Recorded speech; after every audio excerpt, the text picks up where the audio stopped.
وشروه بثمن بخس دراهم معدودة وكانوا فيه من الزاهدين.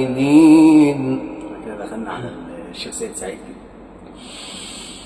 وكانوا فيه من الزاهدين